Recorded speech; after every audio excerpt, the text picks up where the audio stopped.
Hello students, question number 19 from JEE Main 2023, 8th April, shift 2. The question is, let A, B, C be the midpoints of the sides of a triangle with in center at the point D. If the focus of the parabola y square equal to 4ax passing through D is a in center,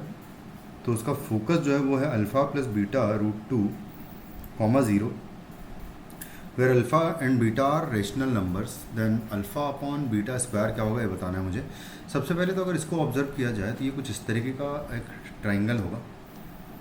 जिसके कि ये mid points हैं, क्योंकि ये सारे जो mid points है basically एक मिड पॉइंट है 1,0 एक्स एक्सिस पर लाई करने वाला, दूसरा मिड पॉइंट है 1,0,1 ए पॉइंट विच इज़, तो ये है, और नेक्स्ट है 1,1 कुछ इस तरीके से ये वाला मिड पॉइंट है। तो बेसिकली इसके अकॉर्डिंग सोचा जाए तो जो वर्टेक्स होंगे ट्राइंगल के वो 0, 0, 2,0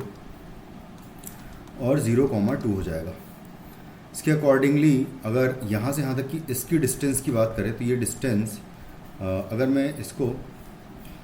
यहाँ से यहाँ तक की ये डिस्टेंस 2 हो जाएगी, ये भी 2 हो जाएगी और ये होगी 2√2 डिस्टेंस होगी। तो जो इन सेंटर आएगा D, उसके कोऑर्डिनेट्स अगर लिखना है मुझे तो देखो D के कोऑर्डिनेट्स क्या आएंगे, D के कोऑर्डिनेट्स होंगे 0 मल्टीप्लाइड बाय 2 लिखूंगा मैं, तो 0 मल्टीप्लाइड बाय 2 हो जाएगा 0, प्लस आएगा 0 मल्टीप्लाइड बाय 2√2 0 हो जाएगा, फिर नेक्स्ट आएगा लास्ट 2 मल्टीप्लाइड बाय 2 हो जाएगा यानी कि प्लस 4 आएगा, डिवाइडेड बाय सारी डिस्टेंसेस का सम यानी कि 2 + 2 + 2√2 कॉमा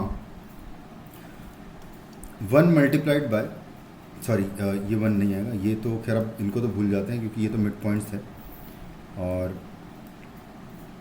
हाँ, अब जो साइड से उनकी लेंथ की बात करेंगे तो यहाँ पर हम लिखेंगे y कोऑर्डिनेट निकालेंगे 2 × 0, 0 × 2 करूँगा तो 0 आएगा, प्लस यहाँ से y कोऑर्डिनेट देखेंगे this multiplied by y coordinate multiplied by सामने वाली साइड की लेंथ 2√2 है, ये आ जाएगा, तो ये भी 0 हो जाएगा, and plus next 2 multiplied by ये वाला 2 होगा y कोऑर्डिनेट, तो यहाँ पर 4 आ जाएगा, और डिवाइडेड बाय आ जाएगा सेम 2 + 2 + 2√2। इसको अगर सॉल्व किया जाए तो ऊपर 4 है, नीचे देखा जाए तो 4 + 2√2 आ जाएगा, तो 2 कैंसिल आउट कर देंगे तो आएगा 2 अपॉन 2 + √2 बचेगा यहाँ पर, और कॉमा सेम y कोऑर्डिनेट भी आ जाएगा। कुछ इस तरीके से ये हो जाएगा हमारा D point which is the in centre of the triangle. अब इसको सबसे पहले तो रेशनलाइज कर लेते हैं हम लोग। तो अगर रेशनलाइज करेंगे तो देखो क्या आएगा, दोनों पॉइंट्स को तो लिखा है 2 अपॉन 2 + √2 है, इसको मैं 2 - √2 से मल्टीप्लाई डिवाइड कर लूँगा, दोनों का सेम ही पॉइंट है तो एक को ही कर लेते हैं रेशनलाइज, तो ये हो जाएगा 2 - √2 एंड डिवाइडेड बाय आएगा 4, 2 का स्क्वायर 4 हो जाएगा, माइनस √2 का स्क्वायर 2 हो जाएगा, तो बेसिकली नीचे 2 आ जाएगा, तो ये पूरा इससे 2 से कैंसिल आउट हो जाएगा, तो हमारे पास हो जाएगा 2 - √2, ये हो जाएगा पॉइंट D हमारे पास। तो इसको मैं लिख लेता हूँ, D पॉइंट हो गया पूरा अच्छे से सिंप्लीफाई होके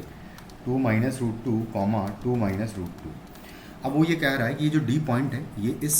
पैराबोला पर लाई कर रहा है, यानी कि इसकी इक्वेशन को सेटिस्फाई करेगा y² =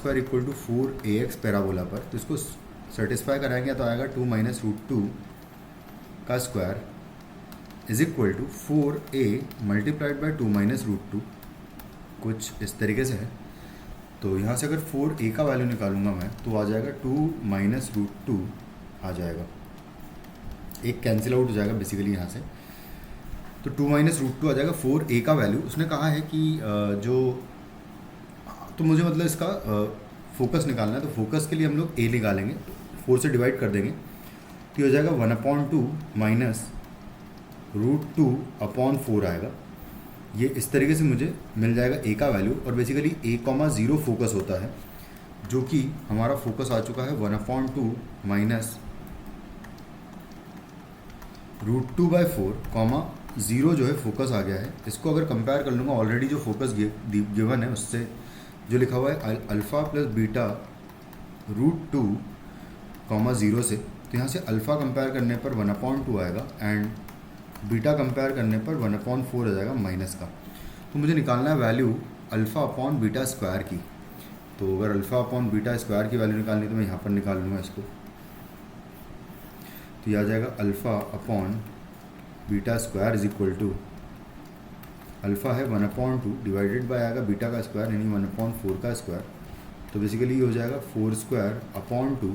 4 स्क्वायर 16 होता है, 16/2 हो जाएगा 8। तो फाइनली हमारा आंसर इस क्वेश्चन का हो जाएगा 8 which is in option 2। Thank you.